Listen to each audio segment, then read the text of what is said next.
I want to kick off this video by saying thank you to each and every one of you that tunes into my content, specifically these gaming top 10s every day of the week. I just want to say a big thank you. And when you play a great game, it's pretty common to want more, right? Perhaps more story, more maps, more multiplayer, more in-game items, whatever, for free. EA, come on now. But some of these game developers did not seem to understand that the value DLC needs to contain in order for people to really care about it and want to spend their hard-earned money. What's up, guys? Jimmy here. Welcome to Chaos Top 10s, and today we are going to be taking a look at and carefully counting down 10 DLC ripoffs that literally were just put in place to try and take your money.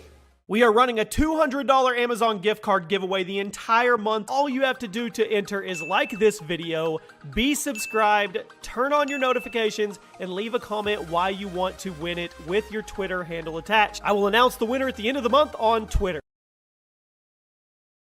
With all that money being taken, somebody needs this Amazon gift card. Good luck, guys. And now, let's get into some of these ripoffs. Kicking off the list at number 10 is Call of Duty Black Ops 3. Now, I love this game, but I wouldn't be keeping true to the list if I didn't put it on here. I think most everyone will agree with this. The game came out in 2015 and featured RNG loot boxes. Like most multiplayer shooters nowadays, they're there. In addition to the cosmetic items featured in the drops, there was also a slight chance that you could get a gun or a melee weapon out of them to add to your collection. These weapons included throwback weapons to previous Black Ops games, as well as entirely new guns that had never been seen before. But things got ugly when it was revealed that when you opened a rare supply drop, you only had approximately a 0.8% chance of getting a gun, which made the system, honestly, a huge ripoff, and resulting in the multiplayer community just... They were upset because teammates would have these guns follow you around, or people would follow you around if you had the gun, so when you die, they would pick it up. I mean, it got crazy. Due to the guns being so rare and seemingly impossible to get, matches would essentially just come to a standstill whenever a supply drop weapon was spotted on the battlefield. Thankfully, Call of Duty has gotten a lot better with the supply drop weapon since Black Ops 3, and let's hope, fingers crossed, that World War II doesn't become a repeat of Black Ops 3 once they inevitably put the guns in their supply drop system.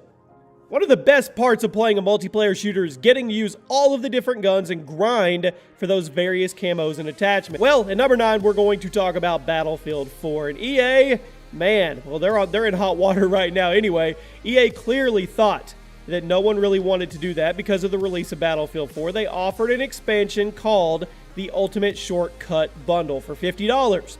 That would automatically unlock every multiplayer item for you, eliminating all of the work that you would have to do to get everything. Also, keep in mind, this was all during one of the worst launches in video game history, as Battlefield 4 did not work correctly for weeks after it came out. So not only did you pay $60 for a game that didn't work, but EA was asking you for another $50 so you didn't have to play the game at all. Why pay $60 to play a video game when you could just pay $110 to not play it? What is wrong with people?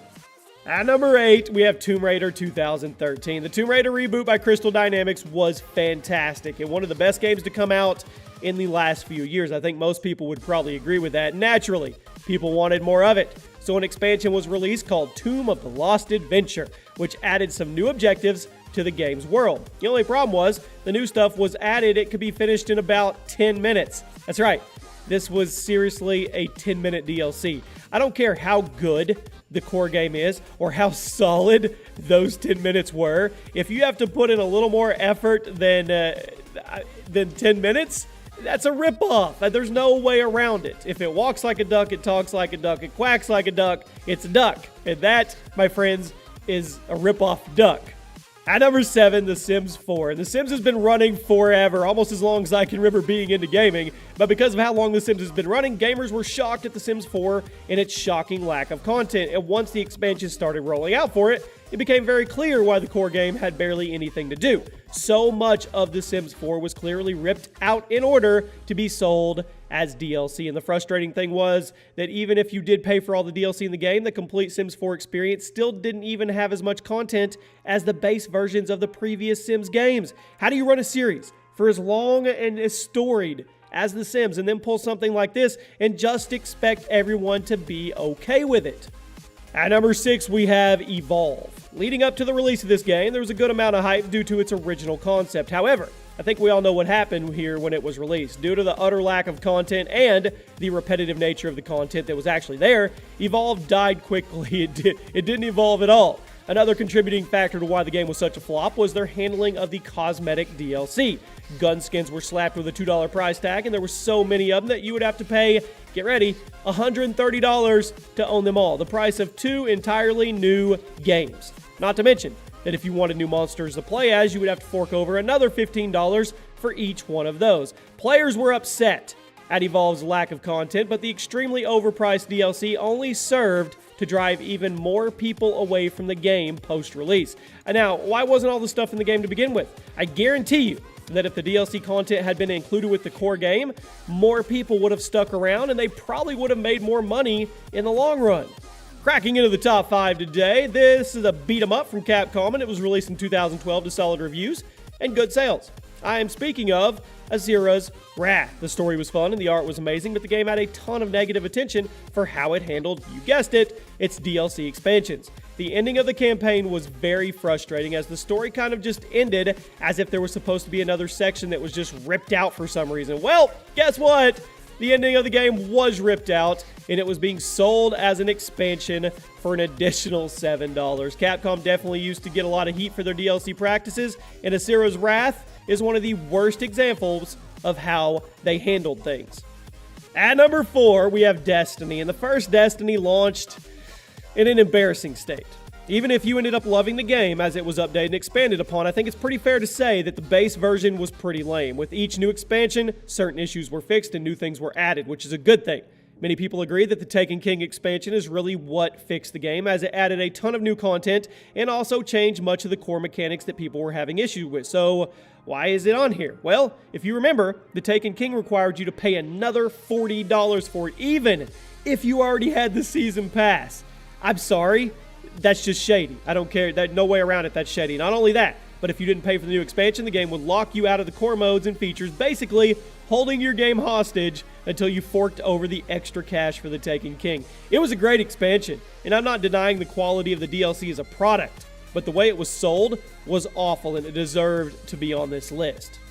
At number 3, we have the SABOTEUR. This one is hilarious to me because it was an open-world noir game set during World War II. It's pretty cool.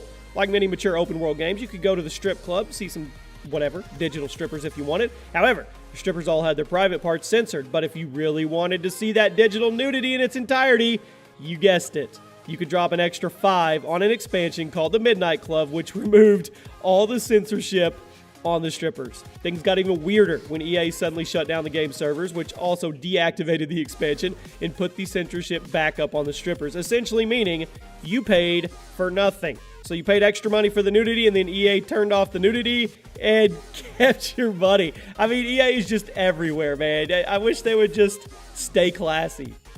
At number 2, we have The Amazing Spider-Man, and I'm not going to go get into the whole debate of which Spider-Man movies you like more, although I would love to know what you guys think in the comments section. Just go ahead and write in the comments if you prefer the Tobey Maguire Spidey movies or the Andrew Garfield Spidey movies. Let me know. However, I don't think that there's any denying that the video games came out alongside the Amazing Spider-Man movies were pretty lame, with the second one being straight up awful. But in the first game, there was a decent amount to do and a pretty big world to explore. However, one aspect of the first Amazing Spider-Man game just spells out why the game's so lame. Throughout the game, you can use your phone for various things, including playing little mobile games like knockoff versions of Snake or Centipede, but you can use real money to buy extra games. Let that sink in for a second. This is a video game where you have an in-game cell phone that you can use real money to buy more in-game mini-games for. I don't have anything else to say about it. Okay, and at number 1, and I added this on here right now, okay, and it's not technically a DLC, but I want to get your opinion on it, and it was potentially going to be the biggest ripoff ever, and yes, it involves EA once again. Everybody knows that's what's going on with Star Wars Battlefront 2, and the fact that Darth Vader and Luke Skywalker were hidden behind this crazy paywall or grind wall of like 30 plus hours to get these characters, okay? Reddit went nuts, new record for the most downvoted comments from EA, all that good stuff, and now they are changing it, so they have cut it by like 75%, so you don't have to spend 30 to 40 hours to get these characters. I don't know what it is now, but people seem to be a little more happy with it. But the point isn't that EA fixed it. The point is, they were okay with sending it out like this on day one, which is where the problem lies with all of these transactions and mostly this DLC. And I know this isn't technically DLC, but I had to mention it. I want to get your thoughts on it. You guys let me know what you think, and that is it. Those are 10 of the biggest DLC ripoffs that tried to take your money. You guys let me know what you think. There's a playlist below with all the other top 10s that go up, and I'll see you tomorrow night for a brand new one.